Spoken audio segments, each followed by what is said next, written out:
On the 40 acres, on campus grounds, we gather round, discussing goals and dreams and life's adventures. The Texas Longhorns, they're the talk of the town. High castles of the 40 acres, where we dive deep into the game day stories, from touchdowns to heartbreakers. We discuss it all, Texas Longhorns glory. Here we gather round each Thursday night, talking sports, it's so alright. From football to basketball, baseball to softball, Tim Wayne and Irish, we cover it all. Sports talk is our passion, our delight. Thursday night at 8:30, we unite. We discuss the scores, the plays, the teams who might. Let's dive into the game, let's ignite. 12 conference champions.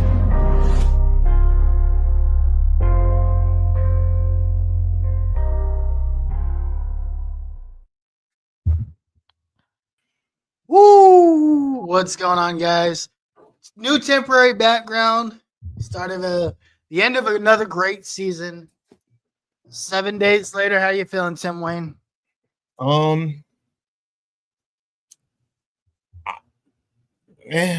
That's really where I'm at with it. I'm kind of about everything. Didn't like the way the game ended,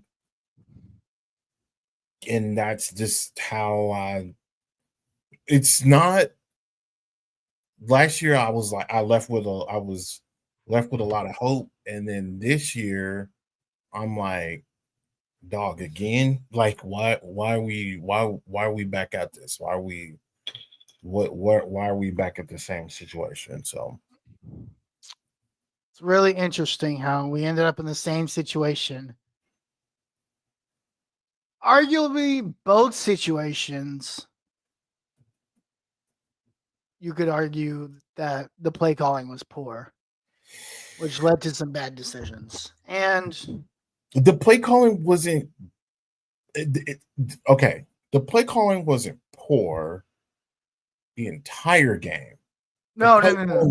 The play calling was poor when it mattered. There were 3 scenarios offensively that I thought the play calling was poor. Right, and we'll talk about it because I'm kind of curious what you think. But bills right before we do that, let's do all the normal stuff. Pay the bills. FanBattlesports.com, FanBattlesports.com, where you can go get the latest and greatest from all the teams that are eliminated for the playoffs from the AFC South.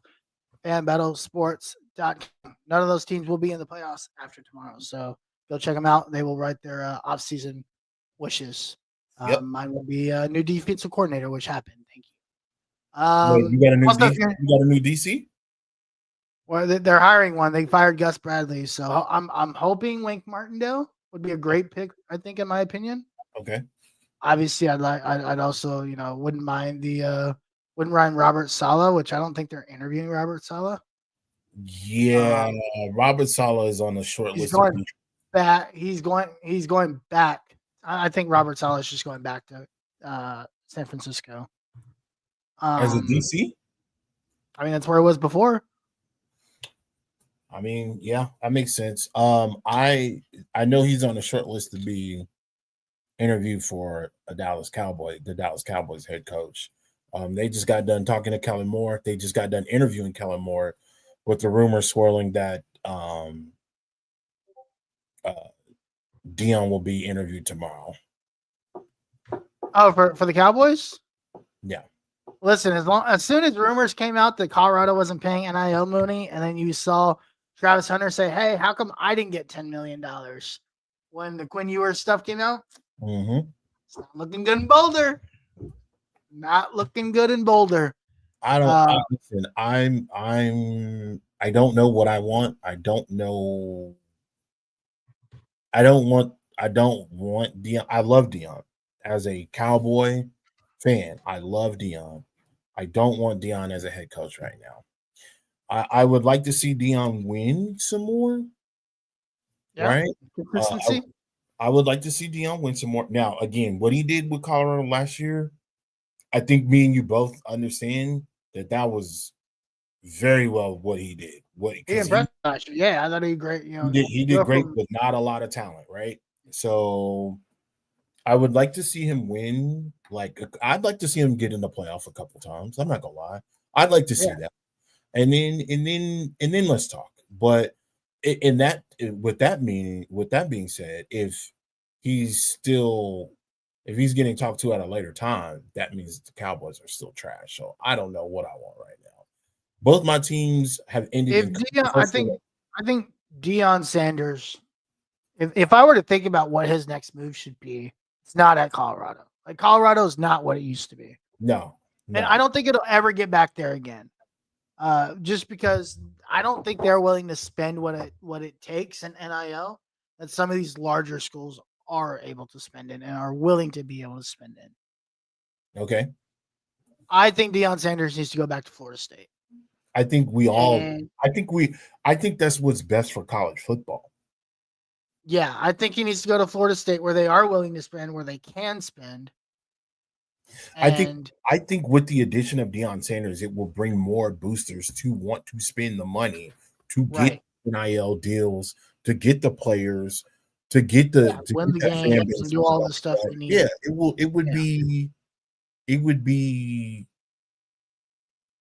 it would almost be as iconic as having Bobby Bowden as your head coach. Because famous alumni. Yeah, look at all the alumni he'll bring back. James Winston will come back. Jalen Ramsey will come back. Like, all the alumni there. Yeah, dude. Could you imagine what he would do for the state of Florida? Like, don't get me wrong. Like, Deion lives in Texas, and he's pulling people out of Texas. Don't get that twisted. Oh, yeah, for sure. But what he would be able to do he is a Florida native, being able to go in and just stick your foot in that hotbed of Florida. Florida generates some very talented players. I would say they got speed. Yeah, there's a lot of speed out Florida. I would say next to Texas, it could be a tie between Louisiana and Florida for football players. Yeah. I think my top five states: California, Georgia, Florida, and Louisiana, and then of course Texas. So I think with being able to stick your foot in Florida and still having the reach to go to a Texas and pick up out of there because you you've been here since you left Dallas and you built your own charter school here, to sticking, being in Atlanta for the first few years of your career, being an Atlanta native, being out of an Atlanta Falcon, um, to having your kids, one of your kids, like out there in California, because I believe that at this time next year, I think I think there will be a Las Vegas. I'm sorry, not a California, Las Vegas. I'm thinking Los Angeles Yeah. Raiders. Yeah, I think he will be on that West Coast. I think he will be, a Raider. I think that's a very possible thing. So you will be your pipelines will be crazy big, and your Dion Across the country. Yeah. across the country, and your Dion, Yep. you're a generational talent coaching. That people want that. So Yeah. I don't want that mess here though. There's two if you think about it, the two largest entities that happen to happen during my lifetime, there's only been two that I remember as a Cowboys fan. Jimmy and Jerry, Yep. Parcell and Jerry. Yep. And both were bad. None of those worked out. Even though Jimmy won and Parcell was doing the right things for them to win, because the teams that Wade Phillips had, those Those are disasters. those were Parcell teams. Yeah. Those were, and so But he coached him down to the ground. So coached them down to the ground. Well, managed them down to the ground. Not allowing the coach and manage them down to the ground, because he got rid of players and stuff like that. So, is there a part of you, or part of me, just outsider looking in, right? The silver lining of it all, right? Jerry goes into this one differently, where he said, "Hey," because he's already acknowledged with Jimmy, I screwed that up, right? Yep. Would he go into this one saying, I know I screwed that up, and this might be my last opportunity. I'm bringing him in knowing that I can't screw this up? No, because he's already been asked. They asked him a couple of days ago if he was willing to let go of the general manager position, and he said absolutely not. He doesn't have to, though. Here's the thing. He doesn't have to let go of the general manager position. What Right. he does need to do is say, hey, Dion and I will figure out the roster together, right? Letting the GM is a title in Dallas, essentially, at this point, right? But if Jerry truly wants to win, he might keep the title. So he's going to hand him the card at the end of the day. Right. But the evaluation, the drafting, the draft process, that is a collaborative effort, right? That is Dion being more involved in that process. Right. But that would be established before Dion's hired, right? Right. No, I totally get it. But, we always hear these stories that come out maybe a couple years later after these drafts where, Jerry, we had to talk Jerry out of sending in a card to draft Johnny Manziel. We wanted Jerry almost turned in a card to draft Paxton Lynch. Like, no, I don't want that. I don't. Yeah. Those two egos are too big. And it's two alphas. Yeah, it's too. It's just too much, and I think there would be more headbutting than it would be a collaborative effort. Unfortunately, if there was no Jerry Jones in the picture, that's a shoe-in. Go for it. Go for it. Go for it. See what you can do. But that's not the case, and I don't think that's going to be the case for a long time. Jerry is in his 70s still, but I believe Jerry will still be around for a very long time. I think as long as Jerry Jones is working, I think as long as Jerry Jones is in the spotlight, Jerry Jones will be alive and thriving. Okay, that man he's got a little spunk. He's still got that charm, and he doesn't look like he's missed a step. Yep. So, no, that's fair enough. Yeah, that's fair enough, and I don't know what'll happen. But we'll see. Yeah. All right. Now that we're done talking about Jerry Jones and the Dallas Cowboys, Oh, I do have one prediction. I'm going to say this one quick, and then we can move on. If there's not one Sanders, I don't think Shador Sanders will be a Dallas Cowboy.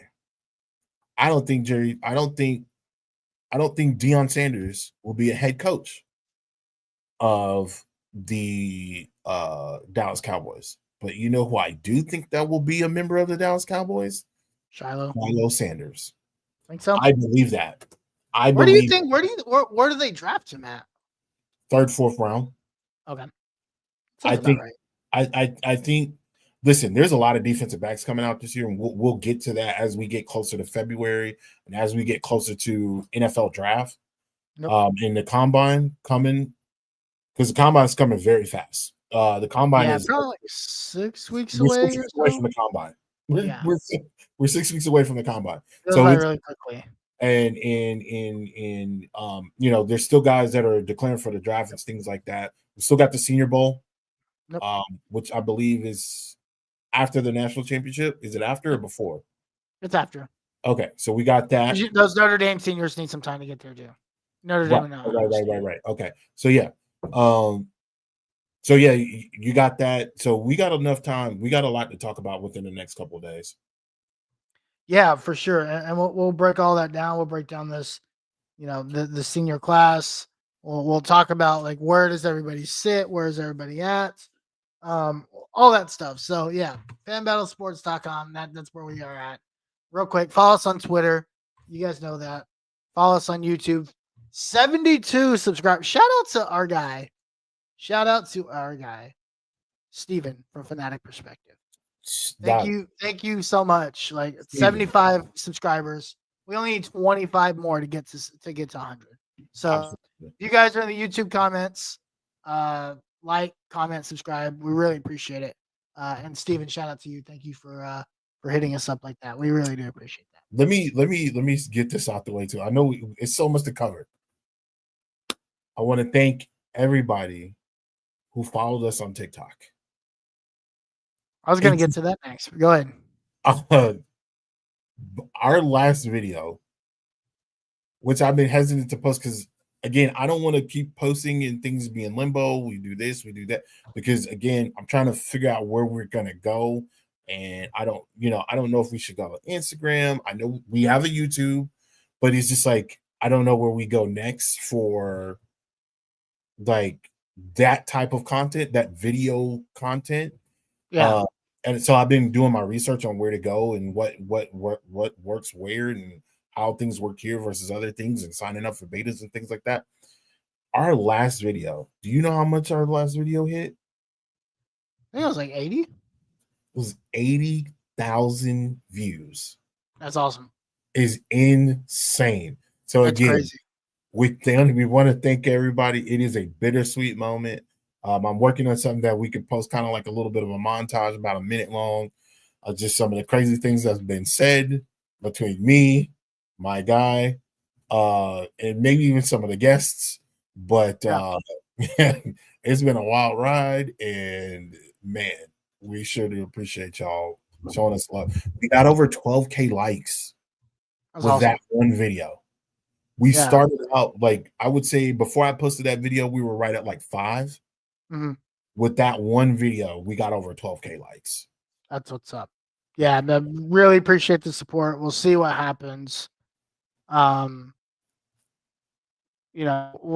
see what happens. Like after whatever's going on with the political crap of TikTok, right? Yeah, the politics of this is absolutely draining. It's insane how this is what our government has decided to come together on, of all the things in the world. All of everything.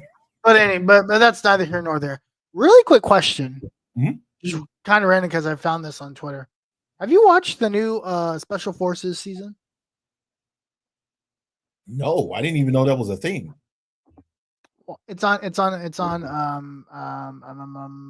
Fox. You should check it out. Cam Newton's on there this year. Oh, you know what? I did see that. Really good. He jumped from like a moving helicopter and pressed himself. Yeah. The dude in the military. Cam still got it, bro. Like And the military people physically, are like, what the hell? physically, Cam still got it, bro. Yeah.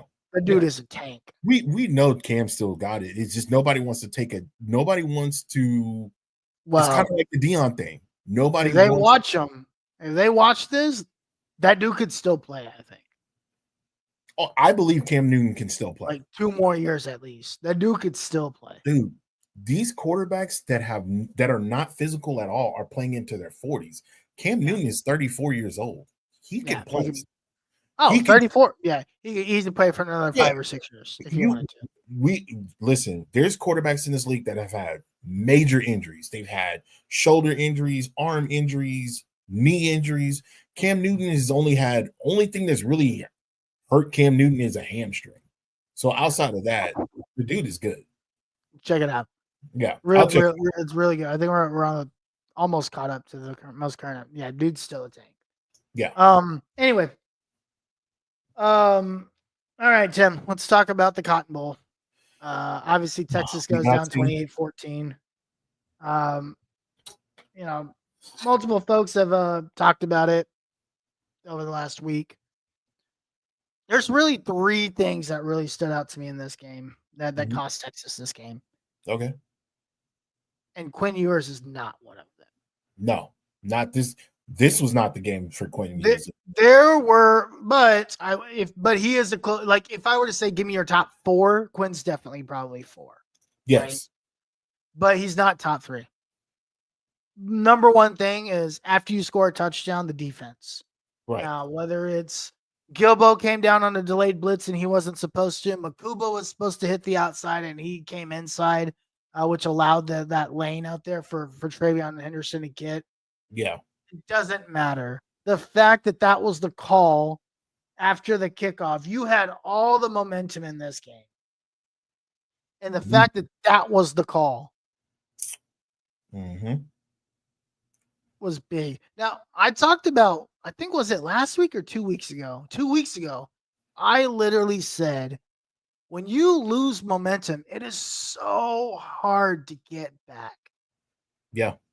That exact scenario is what I was talking about. Like, you had to work twice as hard, which Texas did, to get that momentum back. I was going to say, it's one thing to get the momentum and lose it. Getting it back is harder, but they got it back. Right. But look at how hard they had to work to get that back. I don't think it was that hard. I'm going to tell you why. Well, if you look at like the time, like, so they lose it really the beginning of the game, right? They don't really have it to start out with, right? It took them a quarter and a half to get it. Then you lose it. It didn't take them that long because they got it instantly after halftime on the interception, which is my second killer, and I'll talk about that when you're done. Yeah. Well, okay. So my thing about that is that yes, the first quarter, Texas defense needed to get settled. Yeah, we needed to understand what they needed to understand what they were running, understand the schemes, understand just all of that. You're feeling your opponent out. From the second after that incident, the second quarter was played damn near perfect. Outside of that touchdown that was ran. Yeah. On both sides of the ball. On both sides, offense and defense. Perfect. They really put themselves in a really good spot until that play is ran. Now, I don't know on what God's green earth made Chip Kelly say, I'm going to run a screen. You don't normally do that unless you're playing a video game. That's what you do. I think I think the goal for him was like, we're not far, right? We're probably 30-yard line. I think he was thinking might be able to get a screen. That was a little farther than that, dude. No, because it was 75 yards. So it was like 25, 30-yard line. Okay, yeah. You're so right. I think basically, I think the thinking from Chip Kelly's mind is, and again, this is the thing, in that type of scenario, it's usually a draw play or a screenplay, right? You're trying to see if can you get anything, right? Is there any quick momentum you can get? Even if the screenplay went 20 yards, it would have been okay. Like you wouldn't have loved it, but it would have been okay. What the exact same thing, exactly what you said should not have happened. There should have been no blitzing. There should have been no reason for anybody blitzing for any reason in that formation at all. I think it was Gilbo. At the time, I think it was Gilbo. At the time, if you go and look at what was happening, you see you basically see Will Howard, he's getting beat up. He's getting beat up. They dominated that offensive line. They were getting pressure. They were getting pressure. They were making him move around. He was checking down. He did check down quite a bit. Yep. And so why would you try to dial up something? I don't know if that was PK or if that was, I don't know who that was, or if that was the play. The crazy part about that is if you go back and watch the play, he threw that screen pass off his back. He was already pressured on the screen. Yeah, he was getting pressured. Gilbo just stops and he throws it where Gilbo ran right through. Even if Gilbo just stops, right? Yeah, it gives him. It slows him up. It slows him up. It gives other people an opportunity to get to the ball. Yep. So why would you? That just didn't make sense. I don't know. Yeah. I don't like talking about that play because that to me was, if you stop that play, that puts you in a position to win. And instead of Texas trying to drive, it would be Oklahoma. It'd be Ohio State trying to drive. And we all know what kind of played out prior to that. Texas gets the ball back, and instead of Texas going in to try to tie, they just milked the clock. Right. So that they milk the clock, or No, you're right. They either milk the clock or they do something. Maybe start like sees if he can do the same thing. They do something. They kick the field goal. They get out of there. Right. You go in there up 3. At worst, you go in there tied. Yeah, at worst. With all the momentum, right?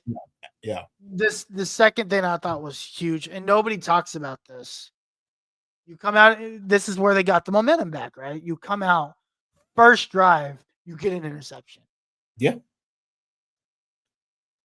Awesome, right? Yeah. You come out, you get the interception. Great. The play calling on the drive after the interception was pathetic. 3 straight screen passes. It was not good. You can't do that. Like that is an opportunity. That was an opportunity. Nobody talks about this. That was an opportunity to put yourself ahead in the game and probably take away what Ohio State had from a momentum perspective. The weight of the world's on Arch's shoulder. Listen, we're going to talk to Arch. We're going to talk about Arch's expectations here. Shout out to Coach Ware, former defensive backs coach at Grambling, also at Cy Ranch. Shout out to you, my man. Yes, sir. But you can't like the screen. Nobody talks about the possession after the interception. Nobody talks about it. That drive was inexcusable from a play calling perspective. Yeah. They're only on the 40-yard. They're on the 40-yard line. At worst, you come away with 3 points. Mm-hmm. And you're only down 4. You know what was interesting about that? They didn't lean on Ohio State as much as they should have. Which is crazy. That's another thing I was going to talk about. They should have leaned on. Then you get to the goal line stand, right? Yeah. Why aren't you going up the middle? If you notice on the sweep play, and I didn't notice it, like I know Beware, like we were texting, all 3 of us, Beware was texting. Beware's like go down the middle, and I looked back at the replay. On the toss sweep, guess what's wide open? The middle. Both defensive linemen were all flat on their face. Nowhere to be found, right? Right. Instead, Sark wants to, he can explain it however he wants. He got you. If that tackle, yes, if the tackle hits the kick out block, blah, blah, blah, blah, blah, whatever. Shove it down their throat. Make them stop you 4 straight times. Push, sneak, option. Arch. Something. Something. Arch. Running Jarrett Gibson on first down was criminal if you look back at it. Because Jarrett Gibson didn't play a single snap in that game until that moment. He wasn't ready for that. That's what I'm saying. Like, not only is he young, he's a freshman. It's a big moment. He's cold now, right? So that you can even go back and back to running backs coach. Forget his name. Tashard Choice? Yeah, Tashard Choice. I'm like, dude, how are you allowing that kid to get into the game like that? I mean, Like, he is a big back. He does run hard. Listen, I get no. I'm not saying it's incorrect, but when you're talking about this is situational awareness, right? These are moments. These are keys. These are the things that is going to take Sarkisian from really, really good to elite, because he's not elite right now. He's really good, but he's not Kirby Smart. He's not, in that upper echelon of coaching, because these are the little things that he has to be able to get over. Yeah. Like, Yeah. I if listen. you want to take the next step, these are the things that need to be addressed. I listen. I think from a standpoint of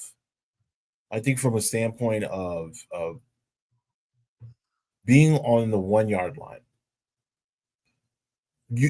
I don't have a problem with Gibson being in there. What I would have done is I would have sneaked that ball into the end zone. Make Jared Gibson be the guy behind you. You were going to put in those big boys, the defensive tackles in out of the fullback. It don't matter. They can be the push. Do something. There should be no reason why that ball should be in Quinn's hands at the 1 yard line. There's other than to hand that ball off or to barrel through that pile, which they had been successful at, and making sure that they were able to. Dude, there were so many 3rd and shorts that Texas was able to pick up. Why was that why get cute in that moment? That, you know what else they could have done? They could have went 5 wide. They could have went 5. They could have went 5 wide. And you know that screenplay they ran earlier in the game where they pull both the left guard and the left tackle all the way out? Yes. Could have ran that play. Yes, there could have been a number of things. There's so many things he could have done. And I think Sark wanted to give them something new and something different. But again, this is just me. And Coach Ray, if you're there, if you're still watching, please chime in. I would love to hear what you have to say. I think the world needs to hear what you have to say, honestly, from a defensive coaching perspective and a personnel perspective. There should be no reason why you don't run the ball 4 times. Yeah, I know. It's so insane. Again, what did I say? What did I say when Steve was here? All of this is simple. We already know what you're gonna do. Do it. Yeah. Just go execute it. Just do it. We know you got the guys to move the ball. Just do it. Yeah. Or throw a pass up in the end zone. I think this is actually one of the rare scenarios where you could even throw in a corner throw to the end zone, because you were getting pass interference on them like nothing. You could try the back shoulder fade, but again, it's 1 yard. If you can't get 1 yard, you have a problem. And which they have had all year on in the red zone. I think their red zone offense went from 85th or something to 115 this year. So they worked on red zone offense all offseason because of what happened last year. Right. The red zone offense got worse. So what do they work on? They need to get to the basics, dog. It's not all about being cute. Some things you just need to get real basic with. And I think that's what a lot of people fail to realize is that, yes, is football a beautiful game full of X's and O's and things like that? Yes, but there are times where you need to just get back to the basics. And running the ball is basic. There you go. 4 straight run aheads. The worst that happens, if you don't get it on 4 straight runs on the 1 yard line, the worst that could happen. You kick a field goal is the worst thing that could happen. And you have 3 timeouts left. Right. and your defense is playing excellent. Safety Listen, turn opportunity there. There it yeah, is. you get a safety. Let's say you get a safety, right? And then Now you get the ball they back. punt the ball to you. You're guaranteed at least the 40-yard line. Yep. So Yep. And yeah. the special teams was actually doing okay. They were moving the ball a little bit. You might be Yeah. able to get to the 50. I actually thought Michael Kern punted very well in that game. Oh yeah. Finally, Yeah. I thought he was really good. Yeah. In his punting. Yeah. So yeah, that game hurt because again, when it comes to these teams like Georgia game, like the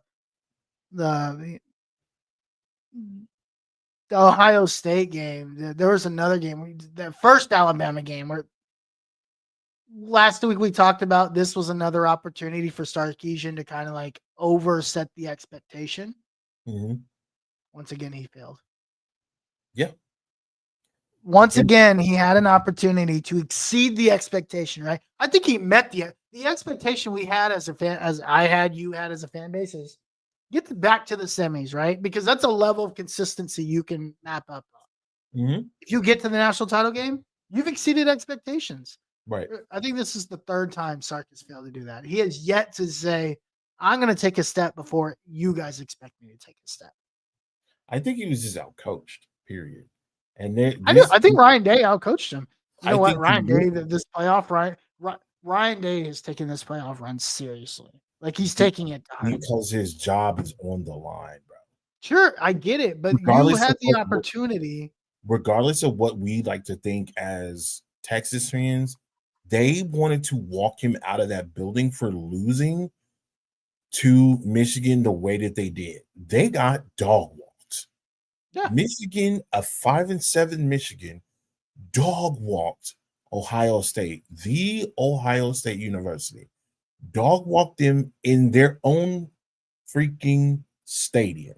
To be fair, Michigan did end 9-3. It did spearhead Michigan's record. My bad, 9-3. My bad. I'd say 5. But they were like 7-5 when or 7-3 when this happened, or something like that. Right. Yeah.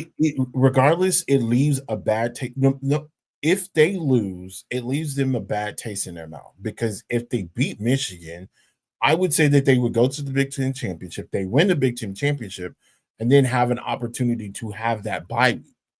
They'd be the 1 seed, right? Be a 1 seed. They would, and we would be playing Oregon in the semis. You probably play Oregon in the semis, and then we probably make the natty because we beat Oregon because Oregon's defense is terrible.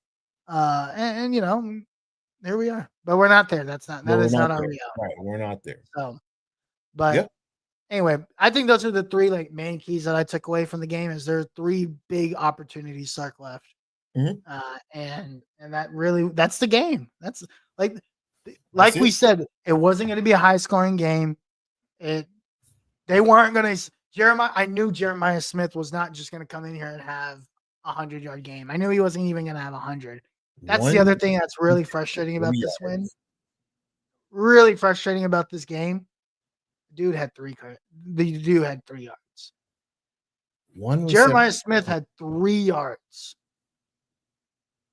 3 yards. Yeah. You can, like, if I were to just look at the stat sheet, like, hey, how did the best wide receiver in college football do right now?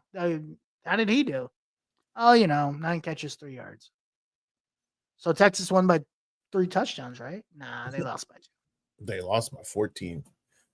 Also, the final thing is that I know people want to give Quinn crap for that fumble. His offense. There's no way the right tackle thought that was a legitimate block. No way. The right tackle was like, yeah, that was a great block. Blew right by him, dipped right up under him.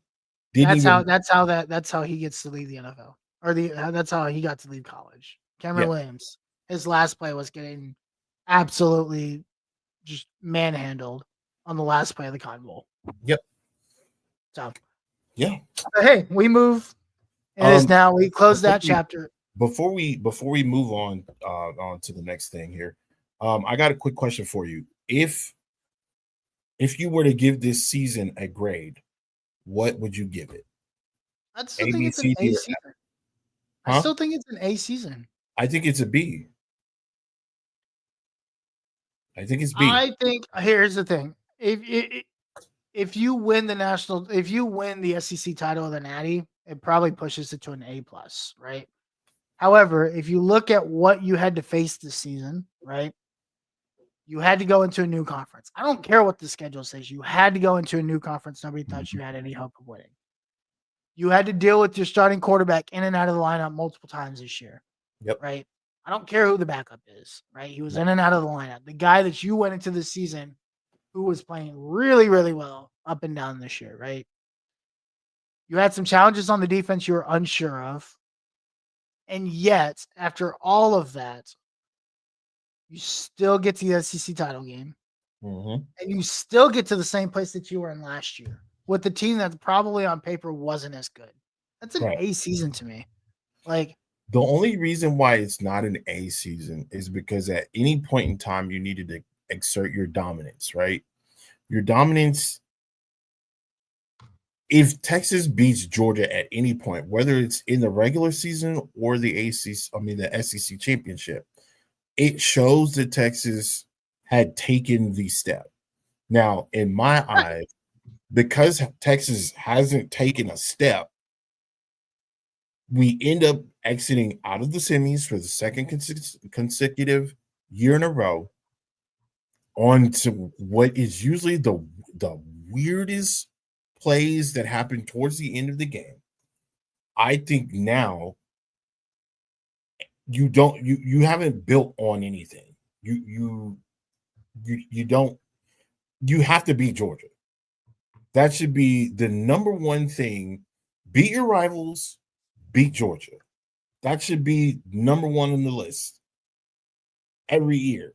Well, from that should be the focal point to me. Of course, take care of business every week, but the focal point needs to be beat your rivals for recruiting purposes, beat Georgia to make a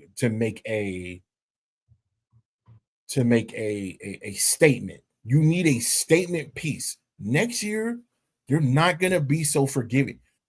They're not going to give Texas a shot next year. Let's just call it what it is. Will they love Arch? Absolutely. The games, the times, we're going to be on a Cowboy level when it comes to primetime games. It's going to happen. I wouldn't be surprised if some of our games get flexed. I wouldn't be surprised if some of our games end up at night. I wouldn't be surprised if ESPN shows up 3-4 times within the year, especially with the opponents that we play. And if they're any good. With that being said, Jesus, they're not good. That you have to make a statement. And that Georgia game at Georgia next year is going to be a statement piece. We don't know what Georgia's going to look like. It doesn't matter if Georgia's. We don't know if they're going to be 3-3, 4-4, or what. Yep. They have to make that statement no matter what. And that's just it. Okay. Yeah, I think the way I see it is less of like, is it A, B, C, D, or more of like if it's A or A plus, right? Because I think you still have an A season, but it's not an A plus season, right? And that's kind of how I see that. So I can't give them a season until they beat Georgia. I can't do it. Okay, fair enough.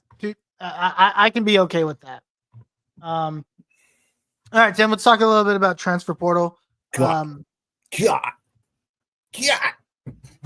Actually, within the transfer portal, Texas loses a lot of guys to the draft this year, which is a great problem to have, right? Yeah, great problem. Also sucks. It's an excellent problem to have. It sucks, but it's great all at the same time, right? I think if you look at what was lost, what was gained, then I think you kind of balance out. Huh? Yeah, I said, do you want me to go down a list of players leaving? Because I got the list. Oh, I've got the list too. Okay. Go ahead. So obviously Quinn, Jaden Blue, Belton Gardner, Isaiah Bond, Matthew Golden, Silas Bolden, Gunnar Helm, Kelvin Banks, Hayden Connor, Jake Majors, Cam Williams, and then defensively, Baron Sorrell, David Benda, Andrew Bakuba, Jade Barron, Vernon Broughton, Alfred Collins, Gavin Holmes, Mel Blackwell Jr., and Billy Norton. So that is what 1, 2, 3, 4, 5, 6, 7, 8. Yeah, it's a lot. Is that 20 guys that are declared for the draft?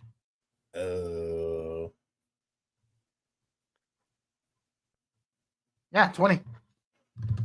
That's a lot. That's a lot of guys. 20 guys is a lot. Yeah, that's a lot. That is a lot. 1, 2, 3, 4, 5, 6, 7, 8, 9, 10, 11, 12, 13, 14, 15, 16. Yeah, 20. That's insane. That That is 20 insane. is that's awesome. So those are the guys that leave. Yep.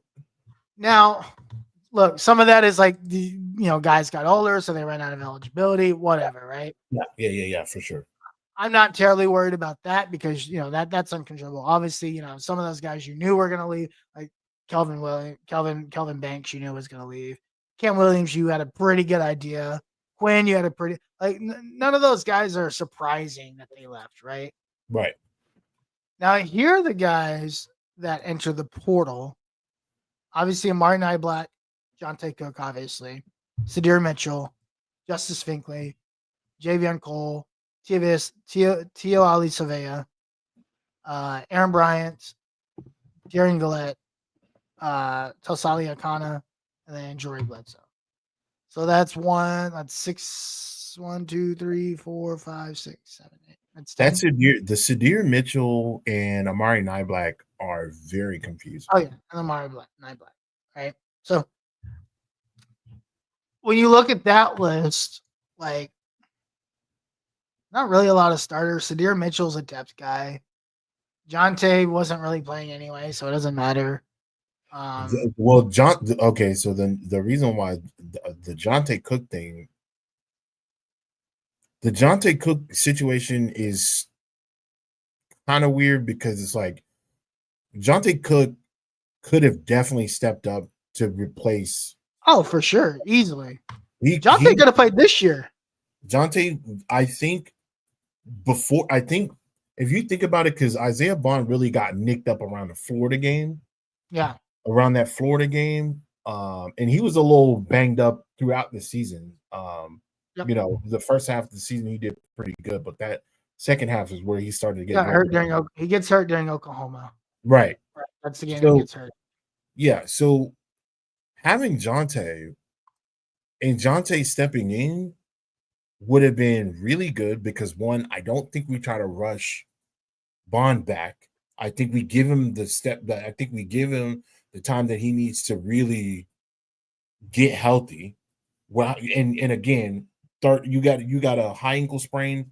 That's easily a month to 2 months that you're out, right? So I think with Jonte, if Jonte would have just kind of stuck it out, because by that time I believe he was already off the team, if I'm not mistaken, or maybe soon after that Florida game he was off the team. He had a real big opportunity to set himself up. Like late October, early November. Yeah, he had a real big opportunity to set himself up as a solid, the number 1 or the number 2 receiver coming in the next year. Yeah. And he definitely would have been. He probably could have been a number 2 next to Matthew this year if he would have just showed up and played. Now, we know that recently he transferred to Washington. He's only been at Washington for 17 days. If you think about this, jumps in the transfer portal, ends up at Washington, declares at Washington. Absolutely, the reports are he missed multiple workouts in the winter workouts, which is insane. Why would you miss? You just got there. How are you missing meetings? Yeah. So now he's in the portal. He's gonna get another shot. He's gonna end up at another big school. Don't know which school. So. No, I think he ends up at a big school because of his talent. You don't think so? Not at this point. Look, when you get to a school 7 to 8 days and you get dismissed from the team because you can't go to or you can't go to meetings and you just got there, nah, bro. No big school's gonna take a chance on him anymore. Doesn't matter. No, he might go to some like smaller school or JUCO or something and dominate. No big school is going to take another shot at him. That type of like he needs help. He's just a Right? freshman too. That's what's insane. He's a This is freshman. Jonte Cook's second year on Oh, I'm campus. sorry. Yeah, he's a second year. Oh, yeah. Well, yeah, not my bad. Yeah, Yeah, no, he he's not going to get another shot anywhere. yeah. He's going to need to go to like a JUCO or something, and he needs to kind of rebuild his character and figure it out from there. Right? So you're basically saying Jonte is cooked. I'm saying Jonte's cooked, which sucks because I really like his time. He's a really good player. He's amazing. He's a great player, but the dude is just mentally right now is struggling, and he just needs an opportunity to step back and kind of look back at it and do a little bit of growing. So, but 30 Does he guys total, you need- bring in 25, right? You don't know what's going to happen in the spring portal. So, listen, as far as rebuilding this team, I'm not. This team is This is a there's reload. This is a reload. this Do is a you- reload. Do right? we know? Are There's people, so much talent on this team. I are think the people- biggest pieces that you have to reload or figure out is the offensive line because you lose three upperclassmen. But everywhere else, dude, we're fine. You're gonna reload at wide receiver. You're gonna reload at defensive back, which Yep. whew, Which you really defensive back, you're not like obviously Mookie coming back was huge for the defensive backs. yep, Derek Williams should be healthy again, so that's big. yep. Xavier Vilsame says he's gonna be back. He's gonna be a And then Jonah Williams comes in. That dude's unreal. Like defensive backs, I think we're fine. I was very surprised Mary Muhammad is staying. Fisame and Michael Taft being back there is going to be crazy. You're gonna get Michael Taft and Derek Williams as starters back there. That's true. That is true. It's gonna be, you know what's gonna be, they're getting faster. Yeah, That's the safety room is insane. They're getting faster. Michael Taft, not a blazer. But Williams, burner. Fisame, burner. Like those guys are gonna be all over that field. Yeah, and Jonah Williams is coming in too. Right. And he can play anywhere. They've had him He might play linebacker. He might play safety. Oh my! Could you imagine if Jonah Williams played linebacker, a middle linebacker? Yeah. Basically, you know who he reminds me of? Do you remember Taylor Mays? Yes. At USC, Taylor Mays played linebacker and he played safety. And what a great opportunity that would be if that ends up being the case. Yeah. Like being able to see Jonah Williams do that next year will be insane. The future Longhorns that are coming in is going to be really good. Serious. Really good. You got justice on the defensive line. It's a reload situation. I think a lot of people think that that's going to be an issue. Like you said, I think the biggest part is going because the offensive line is going to need to mesh, right? That offensive line is going to need to mesh, and there'll be some guys there that'll be able to anchor it down. Yep. But for the most part, I think we're good. I think we're all right. Plus, what do you have to worry about, bro? We got Cedric back. We can sit Cedric back to the back, bro. You got a Manning as your quarterback. You got Arch What does Manning. it matter? You're good. Everything we've been waiting for the last 2 years is finally going to happen. Listen, the Quinn years were great. I know, but this is what we've been waiting for a while, right? It is now officially the Arch Manning era. Mm-hmm. We are now standing in the Arch Manning era. Everything we hear of during spring, winter workouts, everything we hear for the next 60 days leading up to the Texas spring game, probably 90 days leading up to it's all about Arch Manning. Mm-hmm. So we will dive deeper into this as time goes on, but just high level, right? Right now, where we sit today, what are your expectations of Arch Manning? Not just for the season, but going into spring practice and preparing for the season. It's something, man. Is it the last? What is it about the last name? What is it about that family tree? What is it about receivers that want to get behind this guy? Yeah. Because when he steps on the field, and don't get me wrong, I as much as I love Quinn, I've given Quinn his flowers when they are due. Again, I don't believe that Quinn was the main reason for losing this game against Ohio State. But I've been critical of Quinn, and I will do the same thing for Arch Manning. But what I will say about Arch Manning that I have not seen from Quinn is that the ability to galvanize your position groups is insane. The way that they respond to this kid is His energy. Yeah. insane. Yep. His energy is insane. The wide receivers get behind him. Those running backs get behind him. That offensive line gets behind him. It's different. It's a different feeling. It's a different vibe. It's a different vibe. And the confidence that that kid has in his body is literally oozing out from every part of his body when he's on that field. He can run with the best. He will try to run you over. He will throw darts. He just looks good. And I don't want to overhype him. But from what I've seen with what he's done, and again, he's had very limited play. But when he gets in there and he makes a play, they get behind him. And that says a lot. Not saying that they didn't do that for Quinn, because they definitely did. But it's just different. It's a different type of energy that comes from him.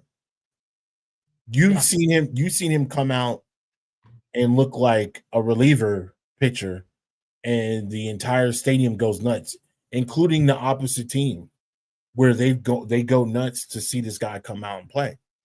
Yeah. It's different. I cannot wait until April.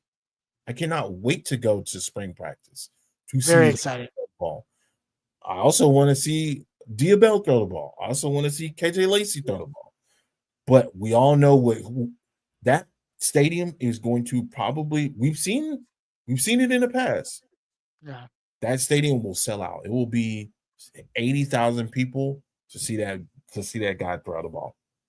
Yeah, Diabell won't be until next year, right? My bad. Next year. But you've got KJ Lacey, you got Trey Owens, you've got a really good quarterback room again, right? Yeah. But yeah, again, reloading for sure. I think obviously quarterback you're gonna be fine. I think Jamie French is gonna be this year's Ryan Wingo. I think he's gonna end up being he's gonna be the guy that's gonna get a lot of play. He looks good in the Alabama. I don't see this team going into the portal for wide receiver. I think they're gonna hang their head on the talent that they have. I think they go in. I think they get some veteran. There's gonna have to be something really good that they see, right? And we never know what's gonna happen in the spring portal, right? You just don't know. But even if they don't, right? Ryan Wingo's coming back. That's veteran leadership. You got somebody that's been there. He's played in big games. He's done it, right? Aaron Butler, that's a guy. These are guys that have been in the program, like they understand what it is. Yeah, I think Ryan Wingo is your veteran. That's the guy that you lean your head on if you're the wide receiver room, right? Ryan Wingo looks amazing, dog. That guy. I think Ryan Wingo's gonna be really good. Ryan Wingo looks like a beast, dog. But if I were to look, what is the expectation? Yeah. If I look at what the expectation is for this team, like if I'm looking forward and say 365 days from today, if we sit here, what would have happened for me to say it's a successful season? At minimum, Arch Manning has to reach the semifinal again. That's kind of that's kind of what the expectation is. If you don't get to the semifinal, it's a failed season. If Arch Manning doesn't get to the semifinal, you know what he's going to hear his entire senior year? Quinn did it. Oh yeah, for sure. Do Now you the think? tables are going to get turned. Listen, there was no pressure on Arch these last 2 years. He just got to ride the bench. He just got to do whatever he is. Now the pressure's on you. If you like, you are the heir apparent, right? You are the guy. You are the guy that's supposed to bring Texas all the way back, Yep. right? Texas is back, right? Let's get that out there. I think Texas is back. And Yeah.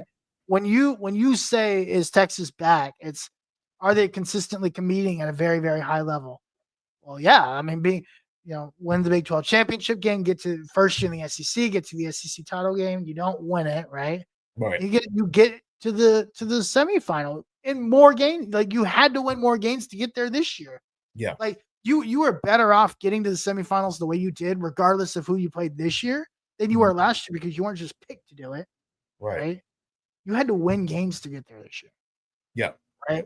So all these guys that are there, especially on the defense, that didn't make it last year, that didn't make it to the national title this year, they're ready to roll. And everybody, I think Beware said it earlier in the show.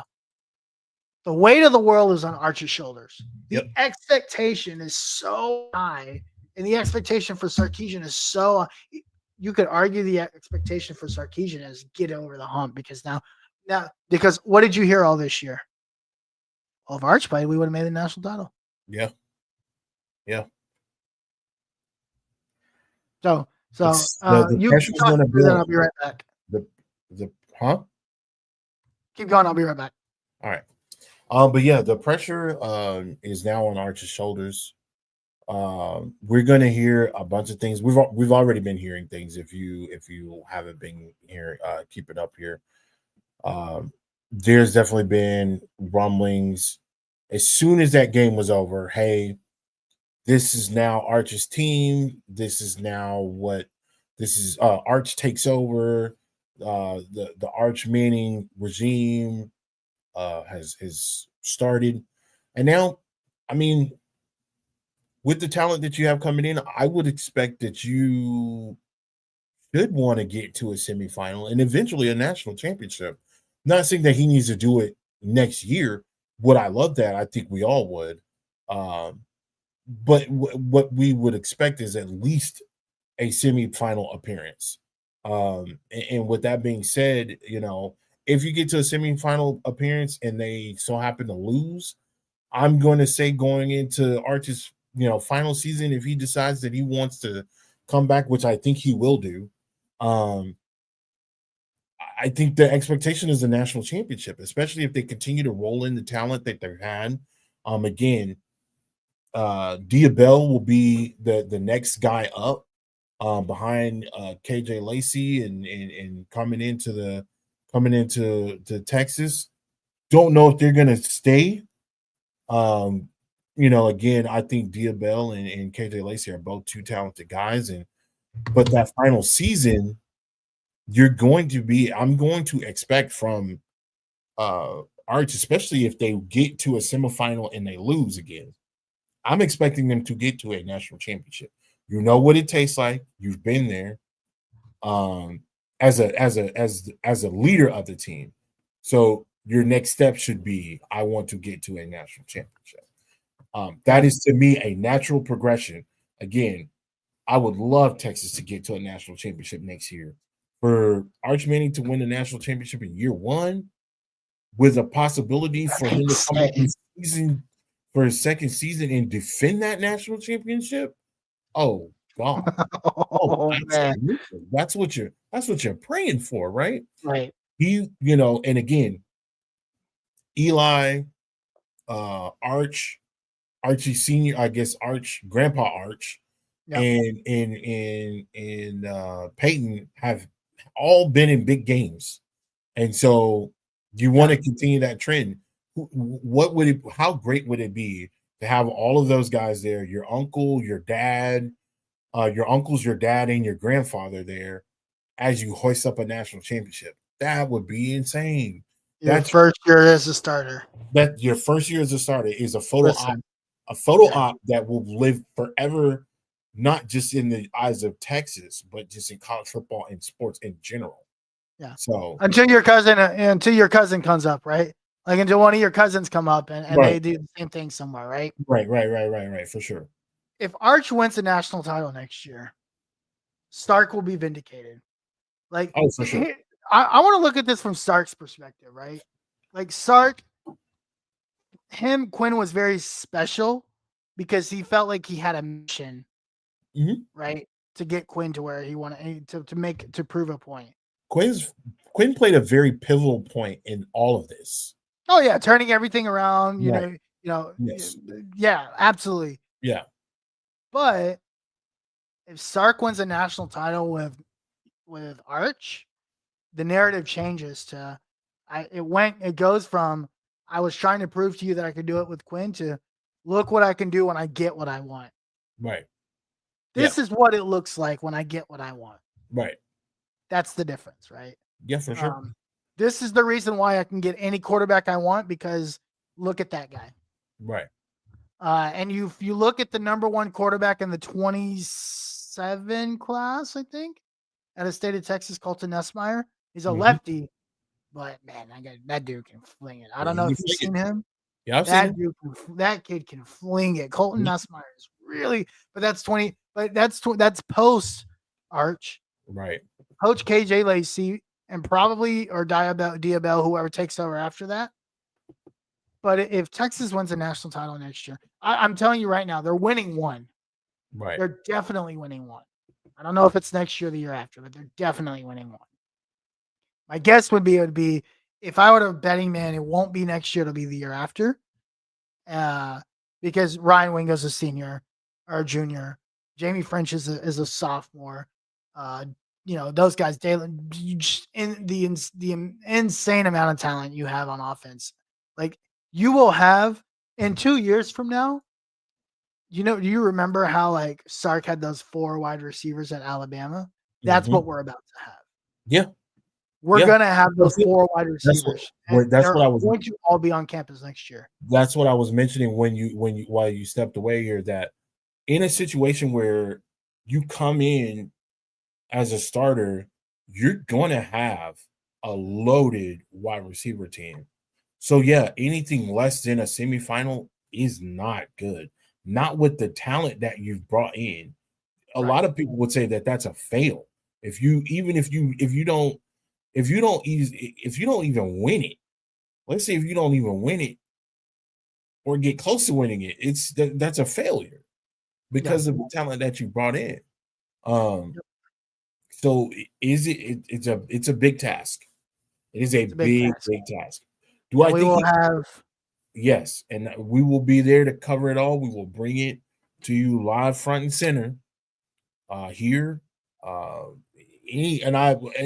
as news breaks and as things break, I know for a fact that we are in a really and I've been saying this for years, but this is I can't say that I didn't mean it before because I meant it, but I can't go into more depth of how much of a special time that we're in because we haven't been in this in a long time, dude. It's been a long time since we've been in a situation where not only are we're getting big guys in, but they're continuing to stay with us. They're not leaving. It's almost like we're at a boiling point, man. It's like a simmer, dog. It's like if you think about it from Sam Ehlinger to Quinn Ewers, dude, that's crazy. And then to go from the only trajectory that we should be looking at is going up. Yep. From Sam to Quinn, from Quinn to Arch, and up is going to be the expectation going forward. And it's because of, again, the culture that's been established. The expectation is the expectation. You're being consistent in getting these top classes. You're being consistent in getting to these playoffs. You're being consistent in being a contender in your conference championships. That is how you do it. And that is what you've bestowed upon us about that being the expectation. So now you got to fulfill it. That's it. It's really, again, it all goes back to what I'm saying. We already know what's there. Now you gotta apply it. Yeah, and we'll be here for the next 8 months to talk about it. We have so much time. We are like 7 months and 7 months and however many days away. So that's There is 200, roughly 200 and what 10. 223 days till There you we go. play Ohio State. There you go. And this team will be ready for that game. Yeah. We will go into the shoe and we will be ready. But yeah, I mean, I'm very excited for this. It's a great time to be a Texas Longhorn. All the pain and suffering that we've done for the last 13 years is finally going to pay off in the next two, and we will be vindicated. And one of these 2 years, we will win the national title. So I think that is my hot take. we have if a it is real. even hot. I think we have a real opportunity to win a national championship. The window to win that national championship or to even go on a run as a dynasty happens right. I would say it would have been have happened. I think this last season is that first year where that window's really, really open. Yeah, for sure. Yeah. Dynasty. We'll worry about dynasty later. I want to get one first. I believe that Texas should be in the national championship right now. Based on what I saw, Yeah. and what happened, Yep. Texas should be in the national championship. This year, yeah. I mean, I do think Texas outplayed Ohio State for the majority of that game. I think so. Like not at one point was I like, dang, Ohio State's better than Texas. Not one point. And maybe the first two series when things were getting felt out, I was like, oh wow, first two series was a little bit of of an adjustment, right? Yep. They held Ohio State held the ball. They moved the ball very well. They took a lot of time off that clock. They took a lot of time off that clock too. That first, well, it all changed on that penalty when Travion Henderson hit homeboy in the face. Right. That's when it all changed, right? Right. And then Texas's speed took over, and Ohio State couldn't handle it. Right. It could not. Dude, and they were getting killing that offensive line, and they were getting frustrated and flustered with what was going on, and you could tell because of the number of penalties that Ohio State had. I'm so grateful that they were actually calling a lot of these penalties. Now they did miss on some very key penalties. They missed one on the fourth down where Will Howard ran. Yep. They held Collins. Dude, that changed again. That ends that drive. Ohio State doesn't score. There was a false start on a third and there were so many false starts. There wasn't just false start. 3rd and 15 or something like that. The center. Yep. The center flinches, hikes the ball. Will Howard I can't remember what play that was. Either he scrams or he throws it to the wide receiver, not the wide receiver, the tight end, to get the first down. And that's what they eventually score on. And I'm just late in the game, right? I'm like, bro, that's a freaking false start. And they haven't been really good at calling those. But again, that's neither here nor there. This leaning false start thing. So did you notice that their linemen do this like leaning false start thing where they start to like drag a little bit? The one thing that I noticed about the center is that once the center gets tapped by the right guard or the left guard to hike the ball, it was the left guard. Once the center gets tapped by the left guard to get ready to hike the ball, one thing that I noticed that he would do is that if he's got the ball, he would kind of sway a little bit and That's what I'm looking for. That's false start. And that's what the word. It's a sway. They called a couple of them, but the important ones they did not call. The third down, Will Howard gets to the tight end. That they didn't call that, and I thought that was funny. He didn't sway all of the game, but I did notice. It wasn't just him though. It was the left guard did it, the left tackle did it, the right guard. Everybody did it at some point throughout that entire game. Right. There are too many moments where they were all doing it, and I'm just like, wait a minute, what is happening? How is it not so obvious that this is like? It's one thing to say, hey, you're not gonna. Everything happens, but this is like it was literally like this, and then they went. Like it was so obvious, and it just doesn't get called. But that's neither here nor there. Don't really care about that. Very, very excited to cover this team over the next 8 months and into next season. I think Ohio State dog walks Notre Dame before we get out of here. I think I was going to ask you, do you have a quick prediction? no, Ohio State 30. Ohio State 35, Notre Dame 17. Can I be honest with you? I don't think Ohio State start scoring 35 points. I think Ohio State wins this game like similar to how they won the last game. It's probably going to be like 27-13. Listen, if they couldn't throw on our secondary, especially Jeremiah Smith wasn't able to do anything, they're not going to be able to throw on Notre Dame's secondary. And Notre Dame plays a lot more man coverage too. And they have really good corners. Yeah, they do. Yeah. So I think it's going to be another low scoring game. Both teams have two-headed monsters in their backfields. Mm-hmm. This is going to be a low scoring game, man. This is going to be a trench war. And whoever wins it, and as much as we love to say, you know, I just got a message. I don't know. I literally saw the same message you said. I just don't see it, man.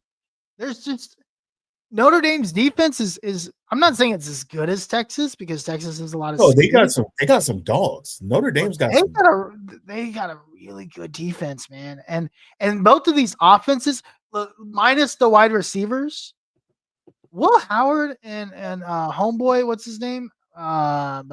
Whatever his name is, Riley Leonard. They're the exact same quarterback. They're literally the same quarterback. Yeah. And so it's going to be about who doesn't turn the ball. This is going to be like a real classic, like head up, straight up brawl.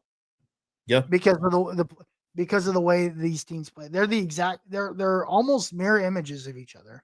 Mm-hmm. The only difference is Ohio State has Jeremiah Smith. If they don't have Jeremiah Smith, they're basically the same team. Yeah, Xavier Watts is a special player, man. He's going. And Xavier Watts is, dude. That guy's going to be. He's going to be a second round pick. If they couldn't throw on Jeremiah Smith, and we had Michael Taft and a walk on back there. Yeah, you're thinking they're going to throw on Notre Dame with Xavier Watts back there? You're crazy. And Jordan Clark has been doing all right too. He's been holding. That second, I would argue man to man. Like if you compare and contrast, Notre Dame's secondary is better than Texas's secondary.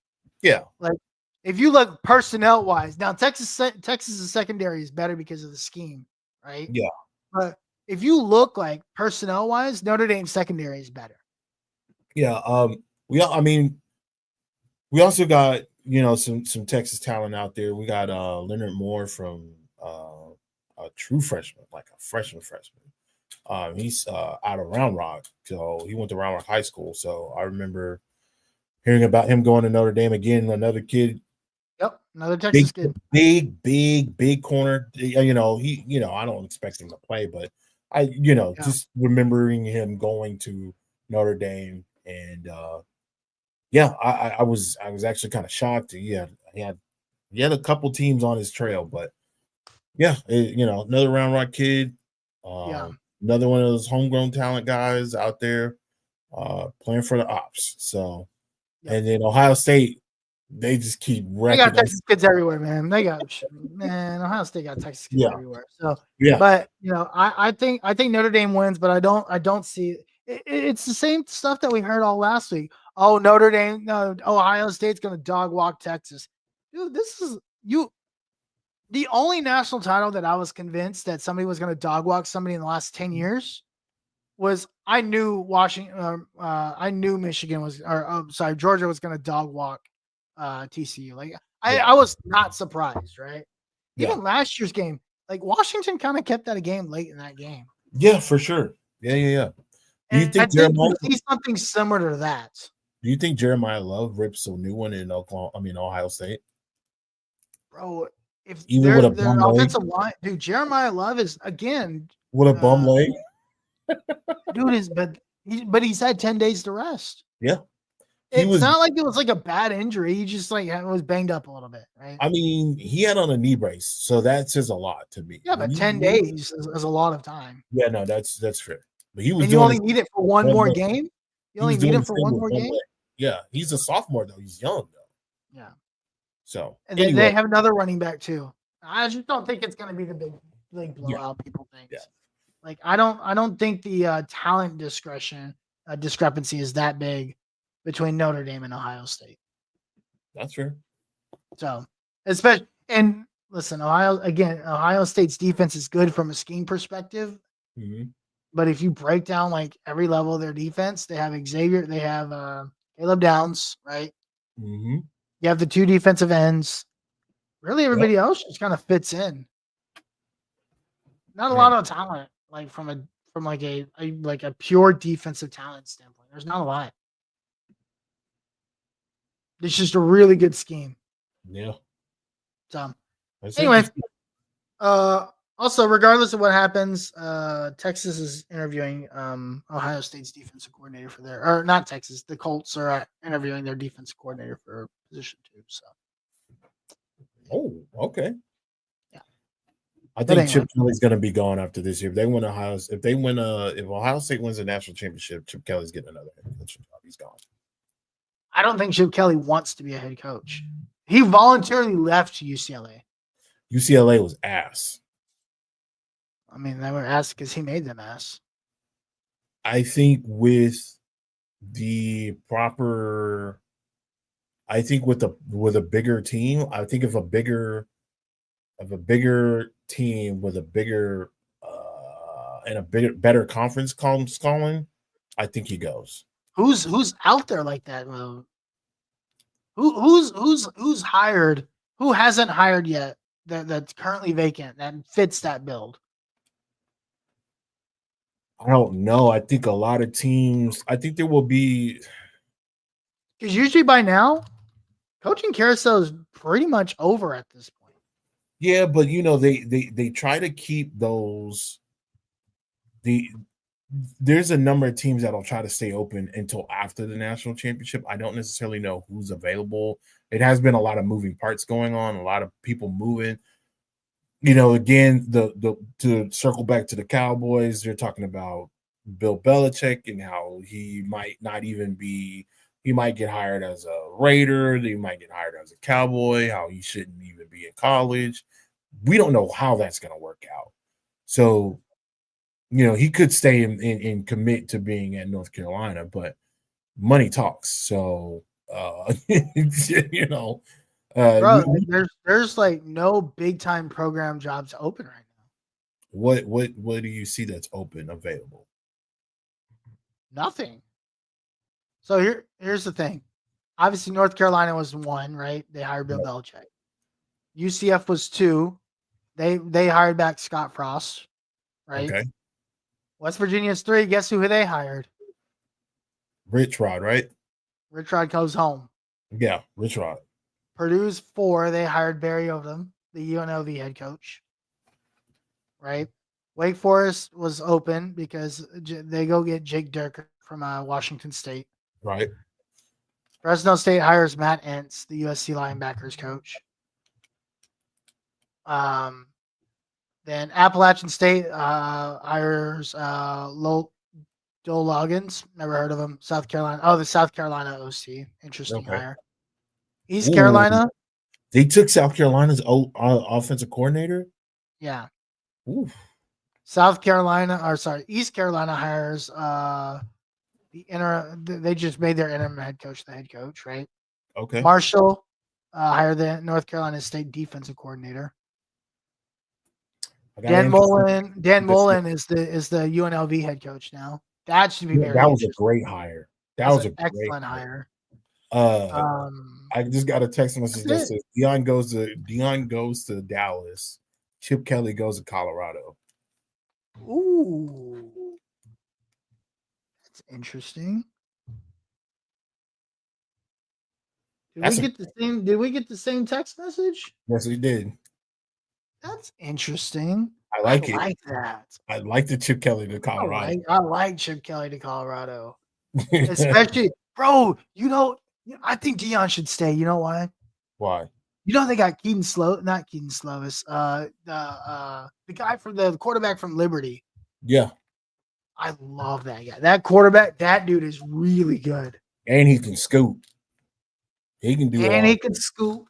He can throw it and he can catch Caden it. Salter, dude. Caden Salter. Listen, hot take. Caden Salter is better than Shador Sanders.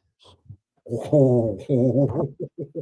Caden Salter is better than Shador Sanders, and he can run. I don't know. Deion's leaving that, bro. Deion's gonna see that this winter. It's like, yo, bro, I can win. I can win the Big 12 with this. Yeah. I mean, I think BYU is in a way for sure. But if you got a quarterback that's dual threat like Caden Salter, who cares? I mean, that's he would be the best quarterback to come through Colorado. Well, I guess that's Shador. We'll have to see. I think Deion stays, and I think Caden Salter is the reason why. You in order for him to have had to stay, you needed and then right behind him, he's got the number one quarterback in the class. True. So I just don't see it, man. Let me see this. That's a great move though. If Deion leaves, you gotta go get Chip. Because Chip gonna have your offense right. Yeah, but is he gonna what the listen? Is gonna be, our guys gonna stay though? Like, who cares if Chip? Who cares if Chip has the guys? Think about this. People didn't like Chip Kelly, man. Like, players didn't like. No, players don't like Chip Kelly at all because he's a weirdo. But that's the problem. Like, your players don't like the coach; they're not staying. I get that, but at the same time, he does win ball games. Outside of him being at UCLA, he does win ball games. Yeah. That's what got him the NFL job. Now, what he tried to do at the NFL level was absolutely insane. He didn't. I don't know why he gutted his team like that. He should have just worked with the talent that he had. Probably would have won a never forget. I will never forget. And getting rid of LaShawn McCoy and getting rid of freaking Deshaun Jackson. I appreciate that because both of them were thorns in my ass for years. Okay. Yeah. I appreciate that, shipping them guys off. So yeah, you know, in the end, it's all about getting the guy in there that can get the most out of your players. I believe with the roster that Chip Kelly would have going into Colorado, he can win a Big 12 championship with that. The way he runs offense, the way he runs it, because again, unlike Deion and unlike what they're doing up there at Colorado, they ran some different stuff. They ran some pro, they ran some spread, they ran a little bit of everything. Chip is going out there, spread West Coast, well, not West Coast, but spread for sure. And he gonna air that thing out. He gonna have you in formations. He gonna have fast. He gonna recruit fast. He gonna go get fast guys. He gonna put them on the field. And he gonna run you out. He gonna run you stupid because he's gonna run 90 plays. Yeah, you're gonna get, which is exactly what needs to happen in the Big 12 anyway. Right. So. Yeah, that'd be interesting. Yeah, that would be interesting. I just don't think Coach Brown leaves yet. I do, dude. Getting a guy like Caden Salter is huge, man. Like that guy is really good. We as Dallas Cowboy fans are not built for something like that. We are not ready for that. Not again. Sure. Not again. Not again. Twice in 20 years? No, absolutely not. No. So that'll be interesting though. We'll have all off season to talk about it.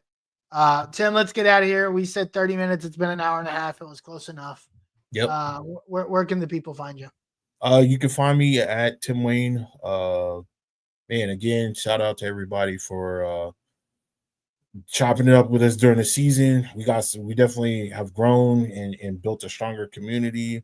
Even with the ops, you know, we got the OU guys that constantly there to chop it up with and shoot it with, and even A&M. You guys are hilarious. Delusional as always, but hilarious. Again, so, yeah, for sure. Shout out to Those guys. our shout out to our YouTube guys. Again, we thank Steve for bringing those guys on and giving us some more visibility. We really do appreciate that. And again, to the TikTok following, we appreciate y'all. We're gonna continue to post, and we'll give you updates on where we'll be moving to next. I really hate that we started to build a real strong community on that TikTok So page close, man. and then shut it down. It was like we almost got to 1,000 and damn. But hey, we got over the 500 mark in less than a year. We got 15K views in no time, and it was just, man, I hate that it's going away. I like TikTok a lot because it's just more community based. It's not like Instagram where you're just flossing and showing what you're eating all day. But yeah, I appreciate all of you guys. And again, we'll keep you posted on where we go next from once the TikTok ban sets place. So for sure. Yeah, you can get me at the Uncle Gandhi again. Great community on Twitter. It's starting to grow again. I think we finally broke a wall there. It hadn't been growing for a little bit, but it's starting to pick back up. So really awesome to see there. Almost 2,900, almost 3,000. So yeah, so it's starting to grow again. Like I said, we hit the 2,700 wall. We finally got over that. We're about 2,831 right now, so that's good. Let's get to 3,000, man. I want to get 4,000 followers on Twitter before either Elon shuts it down or before before the season starts. So follow us on Twitter if you're not already. We're of course live every Thursday night. 8:30 p.m. is usually when we're live. This week we made some adjustments. And then for those of you guys who are banking with Capital One, shout out to you guys too. Man, shout out to you. Oh, also one more thing.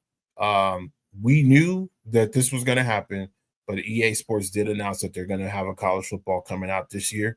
So we're less than a year from that. We're actually in July.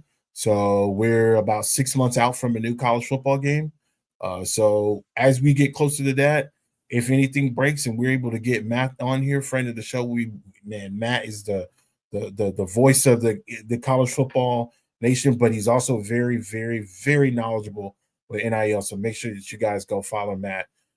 He's got a ton of info. I think soon we're gonna try to get Matt on the show to talk about not roster sharing, profit sharing. Right. Because that's going to be a thing starting next year. So yeah, we and then of course as things break for college football 26, if there's anything you can give us, we'll obviously get news and nuggets that way. But yeah, definitely keep us here every Thursday night, and we appreciate you guys following us. Tim, any final thoughts as we wrap up the season? No, it's onward and upward. Let's try to keep the faith. Let's see what happens within the spring transfer portal. Again, we're less than 4 months away from a number of things, including spring ball.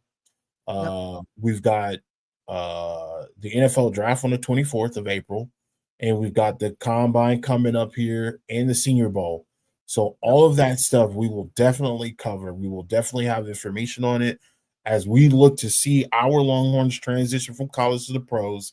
We will definitely be covering them. We don't want to just leave them high and dry because they've, taken off the burn warrants to go and pursue a professional career. We definitely want to continue to honor those guys. The guys have done a lot of work and put a lot of blood, sweat, and tears in bringing the program back to the top.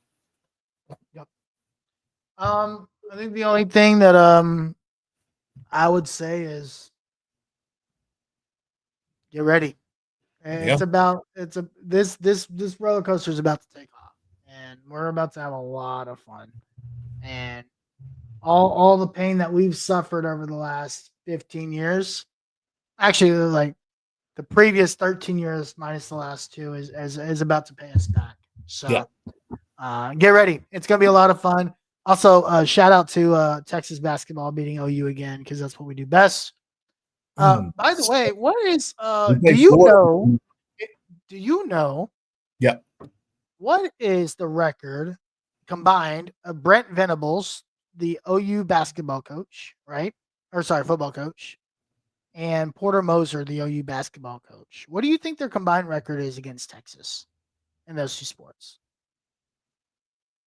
I don't know. They haven't really won much, have they? 1-19. Oh God. No, is it 1-19 or 1-9? Something ridiculous. 1-19 is insane. It's gotta be a 9, dog. 1-19 is it's crazy. Maybe it might be 1-9. I think between basically between the both of them, the only time that either of them have beaten Texas is last year. Oh wow. Okay. Well, let's keep that up. Let's keep it going. Yeah. Porter Moser has never beaten Texas. Keep it that way. So, but hey, and baseball is getting ready to start, bro. By the way, Schloss has the same motto as Sark. All gas, no breath. The standard is the standard. The standard. Hey, that's it, dog. Which it is. That's the what standard it is. Is the standard. So Texas baseball is known for, we've had some down years, but it's known to be getting into the postseason and competing. That's what we're known to do. College Worlds. Listen, the expectation moving forward in all major sports, minus basketball because that's a little bit different. Yeah. Women's basketball, Final Four. Baseball, College World Series. Volleyball, now Final Four. National championship for volleyball. Yeah, true, because they did go back to. They also just got a huge transfer. Yeah. From Pitt. Yeah. And then softball. Get to College World Series. Get to the national title game. Yeah. Listen, Texas sports is in a fantastic place right now. And all we need to do is Rodney Terry to figure it out and catch up. So hopefully that was a little momentum booster for him. Listen, they had a tough schedule. They played all these teams tough. Yeah, they were tied with A&M at half, and then the second half kind of fell apart. Yeah. You only lose to Auburn by 4. You only lose to number 2 by 3. I think they're starting to figure it out. And then they played really well, although they almost choked it at the end. I feel like they're starting to figure it out. So and we'll see. The schedule gets a little bit easier. So they'll have some opportunities to get some wins. But getting that Oklahoma one was big for them. They got a number 5 Florida tomorrow. And that's gonna be a